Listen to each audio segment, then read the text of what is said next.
Assalamualaikum warahmatullahi wabarakatuh. Di sini saya Muhammad Juhdi, mahasiswa semester 6 Setia Muntai Lokal 6A non-reguler. Pada kesempatan ini saya akan melakukan sesi wawancara untuk memenuhi tugas mata kuliah Perizinan Pembangunan. Langsung saja saya akan mengenalkan sumber yang akan menjawab beberapa pertanyaan yang saya ajukan. Di sini sudah ada bersama kita Bapak Saifullah Esos MSI. Assalamualaikum warahmatullahi wabarakatuh. Beliau adalah Kepala Bagian Pembangunan Sekretariat Daerah Kabupaten Hulu Sungai Utara. Ya, selamat pagi Pak. Selamat siang Pak. Selamat siang. Bagaimana kabar Pak? Alhamdulillah sehat, baik. Langsung saja kita mulai Pak. Siap. Pertanyaan pertama, bagaimana persepsi Bapak tentang pembangunan di daerah yang sedang berjalan atau berlangsung? Bismillahirrahmanirrahim. Assalamualaikum warahmatullahi wabarakatuh. Menanggapi apa yang disampaikan mengenai persepsi kita sebagai Kepala Bagian Pembangunan tentang pelaksanaan pembangunan di daerah yang sedang berlangsung saat ini.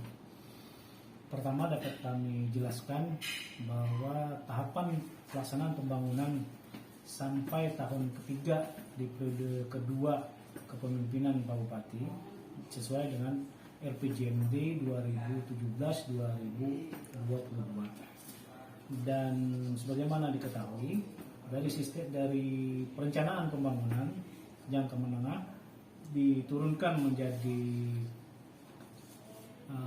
Renstra, kemudian menjadi RKPD dan Renja. Setiap tahun selalu mengikuti apa yang telah digariskan di RPJMD Kabupaten Hulu Sungai Utara 2017-2022. Maka sebagaimana yang disampaikan di depan tadi bahwa setiap pelaksanaan pembangunan selalu mengikuti kaidah-kaidah RPJMD. Dapat kami sampaikan sampai saat ini pelaksanaan pembangunan Kabupaten Hulu Sungai Utara baik itu pembangunan fisik, pembangunan sumber daya manusia maupun pembangunan sosial kemasyarakatan itu telah berjalan dengan baik. Kemudian salah satu yang dapat kami tunjukkan adalah bahwa proses pelaksanaan pembangunan infrastruktur ini sudah bisa dilihat dan dinikmati oleh masyarakat, terutama untuk infrastruktur jalan, infrastruktur jembatan, dan infrastruktur sarana yang sangat dibutuhkan oleh masyarakat. Apakah itu saluran sungai maupun saluran-saluran irigasi.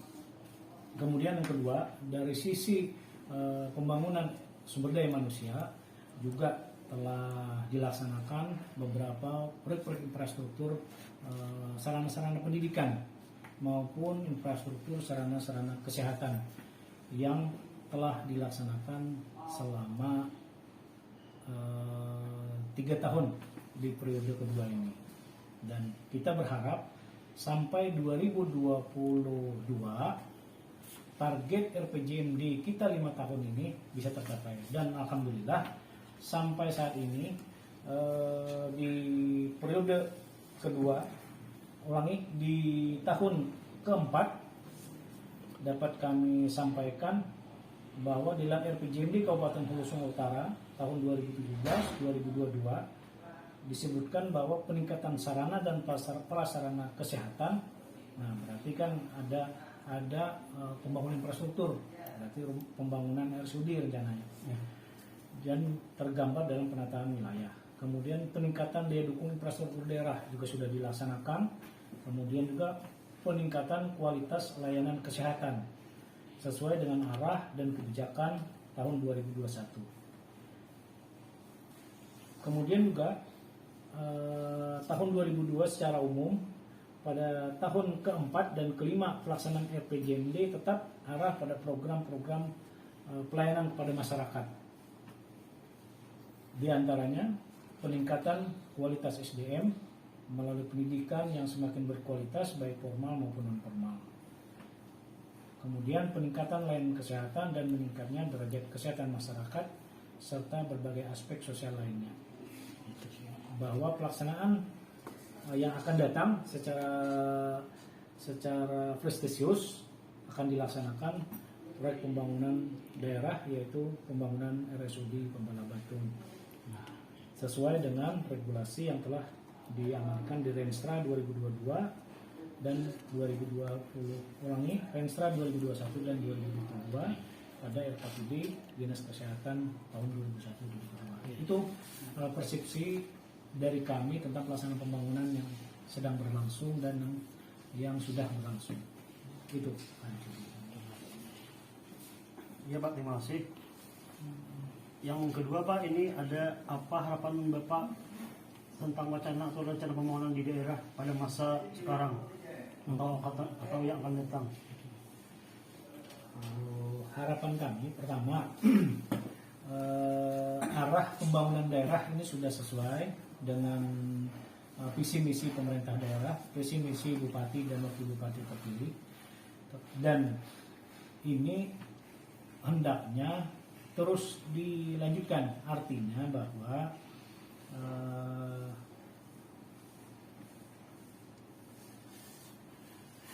perencanaan, pelaksanaan, dan evaluasi pelaksanaan pembangunan itu selalu konsisten. Artinya bahwa masyarakat mengharapkan sarana dan prasarana pembangunan di daerah ini bisa benar-benar dirasakan manfaatnya oleh masyarakat, dan itu sudah bisa dilihat dan bisa dirasakan oleh masyarakat saat ini.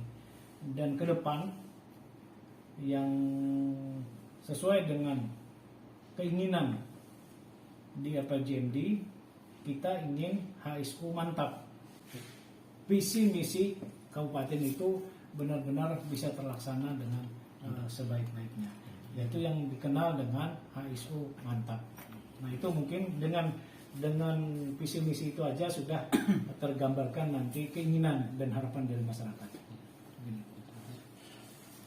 Yang ketiga Pak, apa pendapat Bapak tentang ancaman atau tantangan atau hambatan gangguan yang dihadapi dalam rangka pelaksanaan pembangunan di daerah, baik berupa ancaman atau tantangan maupun gangguan baik dari unsur masyarakat, pemerintah, dunia usaha atau LSM? Ya. Dalam proses pelaksanaan pembangunan tentunya dimulai dari proses perencanaan, kemudian dari proses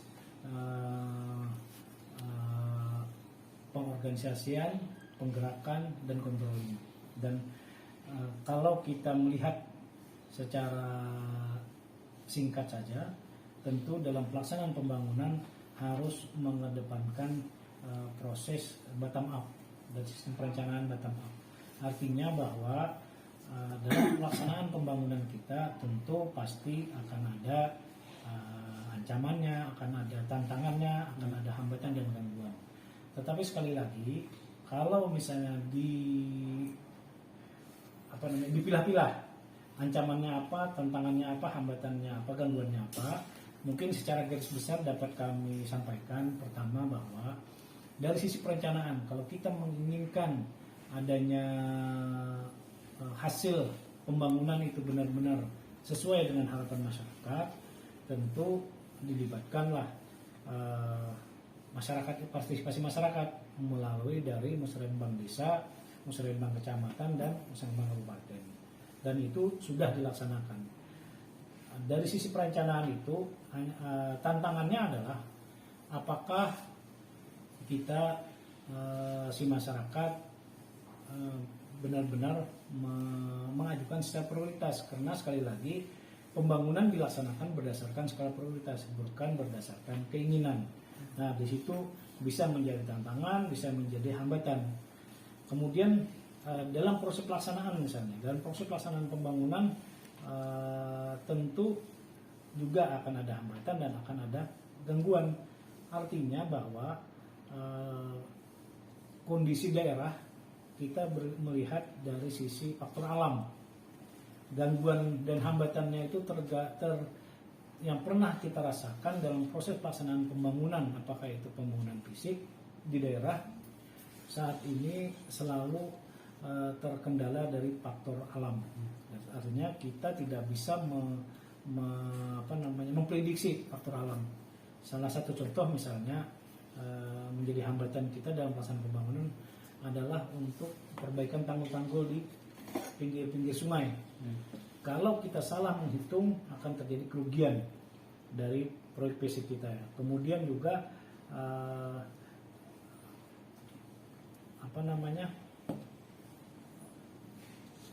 banjir yang tiba-tiba gitu. Karena banjir kiriman. Kita ini selalu mendapatkan banjir kiriman dan itu merupakan hambatan dari pelaksanaan pembangunan kita. Kemudian juga yang dapat kami sampaikan berikutnya, karena daerah kita ini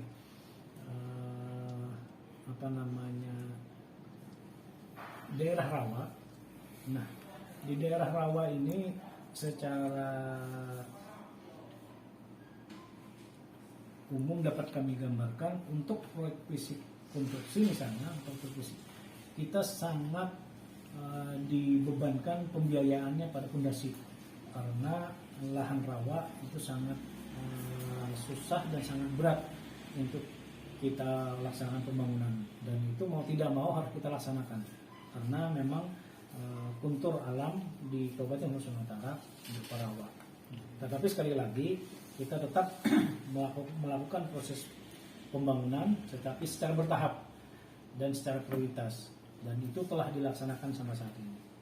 Kemudian kalau misalnya ancaman, tantangan, hambatan, gangguan yang baik dari unsur masyarakat, dari pemerintah, dunia usaha maupun LSM saat ini belum terjadi, malah kita mengharapkan ada partisipasi dari ancaman, tantangan dan hambatan tadi dari masyarakat, maupun dari dunia usaha maupun LSM. Dan syukur alhamdulillah saat ini proses pelaksanaan pembangunan kita, kalau selama ini kita rasakan yang menjadi gangguan dan hambatan itu hanya pada faktor alam. Jadi dari sisi masyarakat, manusia itu sangat mendukung dari pelaksanaan pembangunan. Mungkin itu sementara. Selanjutnya Pak, yang keempat ini, apakah sumber biaya pembangunan di daerah selama ini cukup? Kalau belum cukup, bagaimana mengatasi kekurangan biaya itu pembangunan tersebut? Perlu kami sampaikan, biaya pembangunan kita kan ada sumber dari PAD murni maupun transfer pusat ke daerah atau dana bagi hasil. Kalau transfer pusat ke daerah itu ada bagi hasil, ada DAO. Kemudian kalau PAD kan ada retribusi dan pajak. Nah, itu. Sebagaimana diketahui, Kabupaten Nusa Utara ini sangat minim dari sisi PAD murni, berkisar sekitar 350 miliar satu tahun. Sementara PAD kita rata-rata yang kita ketahui, rata-rata kita 1.200.000.000 sampai 1.300.000.000, 1 triliun sampai dari 1.200.000.000 sampai 1.400.000.000 miliar.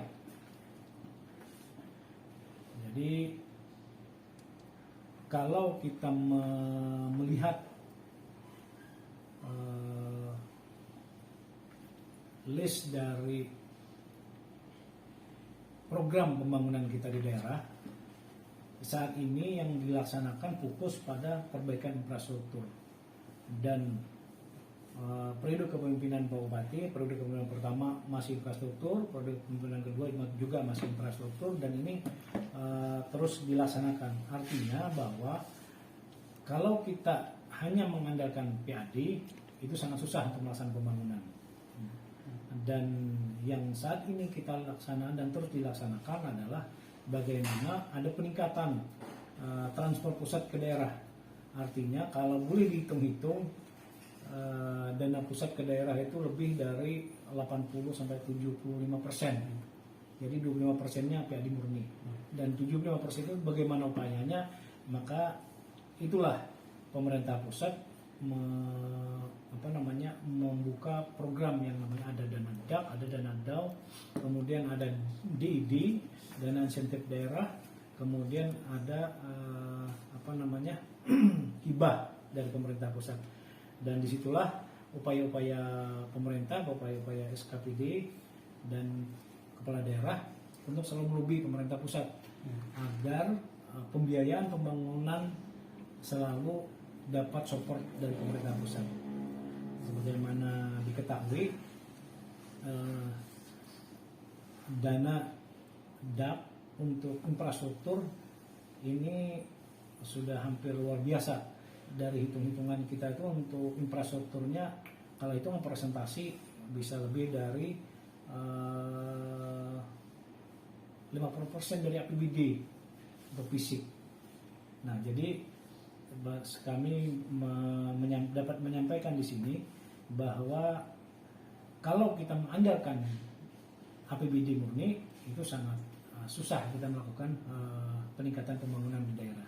Tetapi dengan dukungan dan transfer pusat ke daerah semakin tahun semakin meningkat, nah itulah yang dapat kita manfaatkan untuk terus meningkatkan pelaksanaan pembangunan infrastruktur di daerah. Nah itu. Ya, selanjutnya Pak, yang terakhir, sektor apa yang patut dibanggakan saat ini dari hasil pembangunan yang sudah ada menurut Bapak? Karena sekali lagi, karena prioritas pelaksanaan pembangunan kita itu adalah untuk pelaksanaan infrastruktur pembangunan jalan, jembatan, dan infrastruktur masyarakat atau pendidikan tadi dan kesehatan. Jadi yang dapat kami tegaskan di sini bahwa yang menjadi kebanggaan kita pemerintah daerah adalah pertama fasilitas jalan yang dulu di daerah rawa kita selalu mengaspal setahun sudah hancur, tetapi di masa kepemimpinan Pak Bupati saat ini itu kita rubah. Jadi jalan itu kita cor dulu baru diaspal. Jadi itu walaupun dengan biaya yang besar tetapi manfaatnya sangat lama dan tidak membuang-buang pembiayaan yang kita sangat susah untuk mendapatkannya. Jadi artinya bahwa yang bisa dibanggakan kita adalah jalan, lihat aja sampai saat ini jalan-jalan di perdesaan, jalan-jalan yang di dalam perkotaan, jalan-jalan lingkungan itu rata-rata semuanya sudah dicor, kemudian dilakukan pengaspalan. Kemudian sarana-sarana kesehatan, fasilitas kesehatan, kita telah membangun beberapa buah puskesmas rawat inap dan itu juga sangat dirasakan manfaatnya oleh masyarakat, serta fasilitas saluran air sungai-sungai yang notabene wilayah kita ini, wilayah Hulu Sungai Utara ini di rawa. Jadi kita juga terus setiap tahun pasti akan ada program yang namanya